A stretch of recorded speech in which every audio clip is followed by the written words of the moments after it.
สวัสดีค่ะทุกคนกลับมาพบกับกวาง KDS อีกครั้งนะคะวันนี้ก็จะมาแนะนำซีรีส์ Club Friday The Series Hot Love Issue เรื่องรักเรื่องร้อนตอนรักต้องมูทางช่องวัน31ละครแนวโรแมนติกดราม่าที่สร้างมาจากเรื่องจริงผลงานจากค่ายเช้ง2561นำแสดงโดยปังปอนอัครวุฒิตูนพิมพ์ปวีตุ๊กชนกวนันท์และบอสทัปนัทเป็นเรื่องราวของน้ำฝนเจ้าของแบรนด์สินค้าวิตามินผิวเธอมีชีวิตเพียบพร้อมไปทุกอย่างมีสามีที่ดีอย่างทนายโอ๊ตซึ่งเป็นคนรักครอบครัวไม่เจ้าชู้เป็นหัวหน้าครอบครัวที่ดี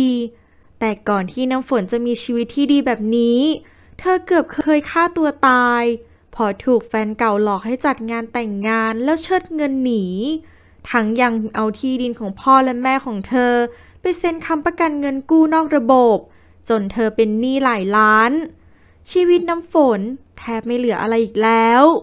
น้าสอนของเธอบอกว่าที่ชีวิตของเธอพังแบบนี้เพราะดวงตกน้าสอนพยายามจะพาน้ำฝนเข้าวัดทำบุญแต่น้ำฝนไม่เชื่อจนกระทั่งวันหนึ่งน้าสอนพาเธอไปดูดวงไพ่ป๊อกหมอทักว่าเธอกำลังจะได้คู่ชีวิตที่จะมาช่วยเหลือให้ชีวิตของเธอกลับมาดีขึ้นแต่เธอต้องไปบวชชีก่อนแล้วบุญจะหนุนนำพาน้าสอนจึงลากน้ำฝนไปบวชชีพราหมณ์ถือศีลจนน้ำฝนได้เจอกับโอ๊ตทั้งสองถูกชะตากันและโอ๊ตเข้ามาช่วยเหลือน้ำฝนฟ้องร้องจัดการเรื่องหนี้สินต่างๆจนชีวิตของน้ำฝนเริ่มกลับมาดีขึ้นน้ำฝนตัดสินใจแต่งงานกับโอ๊ตชีวิตของเธอดีขึ้นเรื่อยๆเช่นเดียวกับน้ำฝนที่เชื่อเรื่องการดูดวงมากขึ้นเรื่อยๆชีวิตคู่ของน้ำฝนกับโอ๊ตใช้ดวงเป็นตัวกำหนดแรกๆก็แค่เรื่องเล็กๆน้อยๆในครอบครัวและเริ่มไปที่เรื่องบริษัทน้ำฝนรับสมัครคนเข้ามาทำงานก็ต้องดูพื้นฐานดวงแม่บ้านจะมาทำงานบ้านก็ต้องเอาพื้นดวงมาดูต่อมาน้ำฝนเริ่มลุกล้ำเข้ามาในชีวิตของโอ๊ตบางครั้งที่โอ๊ตอยากจะนอนกับเธอเพราะอยากมีลูกแต่น้ำฝนไม่ยอมบอกว่าวันนี้ไม่ใช่วันดีถ้าเกิดท้องเด็กจะมีชีวิตที่ไม่สมบูรณ์และแม้แต่เพื่อนของโอ๊ตน้ำฝนก็ยังเอาวันเดือนปีเกิดมาดูว่าคนไหนที่โอ๊ตควรคบหรือไม่ควรคบวันหนึ่งโอ๊ตกับน้ำฝนทะเลาะกันเพราะน้ำฝนบอกว่าดวงของโอ๊ตอย่าทำงานใกล้ผู้หญิงจะทำให้เกิดเรื่องมือที่สามและมีปัญหากับน้ำฝนเกิดความระแวงเมื่อรู้ว่าโบผู้ช่วยของโอ๊ตใกล้ชิดกับสามีมากเกินไปน้าสอนพูดยุให้น้ำฝนบอกกับโอ๊ตว่าให้เปลี่ยนผู้ช่วยเป็นผู้ชายโอ๊ตซึ่งอดทนกับน้าสอนมาหลายครั้งกับเรื่องที่ชอบพาน้ำฝนไปดูดวงและต้องมาเสียเงินทำบุญไปหลายล้านเพื่อสร้างวัดสร้างโบสถ์ต่างๆซึ่งเงินที่เอาไปทำบุญก็ไม่รู้ว่าถึงวัดไหมโอ๊ตแอบตามไปจนรู้ว่าน้าสอนแอบคบกับมรรคทายกที่ชื่อรุ่งแถมคนที่น้าสอนแนะนำให้มาเป็นผู้ช่วยโอ๊ตก็ยังเป็นหลานชายของรุ่งน้าสอนโกรธและทะเลาะกับโอ๊ตและบอกว่าจะไม่อยู่ที่นี่แต่น้ำฝนไม่ยอมให้น้าสอนไปไหนน้ำฝนโกรธโอ๊ตและมักจะพูดย้ำว่าที่ทุกวันนี้เรามาเจอกันได้แต่งงานกันก็เพราะสิ่งที่น้าสอนจัดให้โอ๊ตจำต้องกล้ำกลืนทำเพื่อน้ำฝนเพราะเขาไม่อยากที่จะทะเลาะหรือมีปัญหากับน้ำฝนไม่อยากให้น้ำฝนเครียดเพราะตอนนี้น้ำฝนกำลังทำโปรแกรมอีกซี่พอหลังจากที่ทั้งสองแต่งงานกันมาได้3 ปีแต่ก็ยังไม่มีลูกแม้จะทำทุกวิธีทั้งทำธรรมชาติและวิธีอื่นที่จะมีลูกแต่ก็ไม่สำเร็จและผลของการทำอีกซี่ในครั้งนี้ก็ดูเหมือนจะไม่สำเร็จอีกน้ำฝนเสียใจมากน้าสอนโทษว่าเป็นความผิดของโอ๊ตถ้าเชื่อหมอดูตั้งแต่2 ปีที่แล้วว่าถ้าอยากมีลูกให้เลิกอาชีพทนายที่ทำคดีฟ้องร้องเพราะมันบาปทำให้ครอบครัวคนอื่นแตกแยกครอบครัวตัวเองก็จะไม่สมบูรณ์โอ๊ตบอกว่าไม่เกี่ยวกันถ้าเป็นแบบนั้นทนายทุกคนก็ไม่มีลูกสิน้ำฝนเริ่มจะหมดหวังแต่โอ๊ตก็ยังให้กำลังใจว่ายังไงเขาก็จะไม่ยอมแพ้และเตือนน้าสอนว่า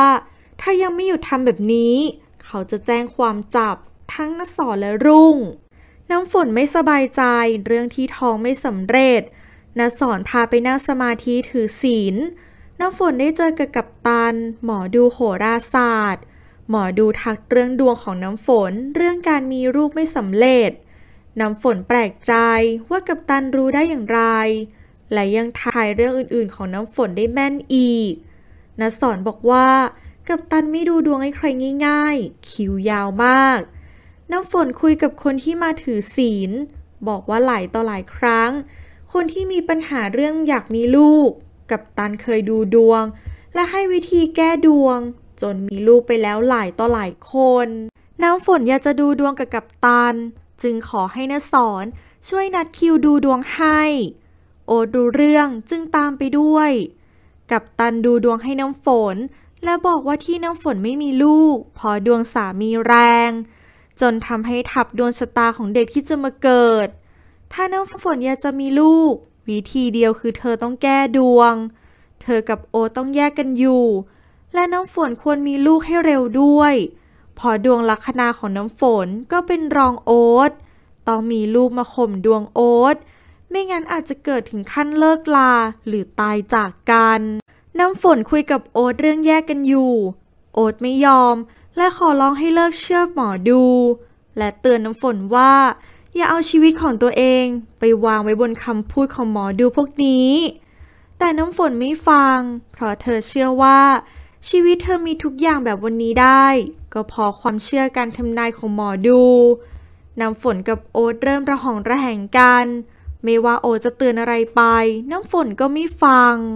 ต่อมาบริษัทของน้ำฝนก็เริ่มมีปัญหาหลายอย่างเข้ามามีลูกค้ากินวิตามินของเธอฟ้องร้องเรียกค่าเสียหายน้ำฝนเริ่มไปหากัปตันบ่อยขึ้น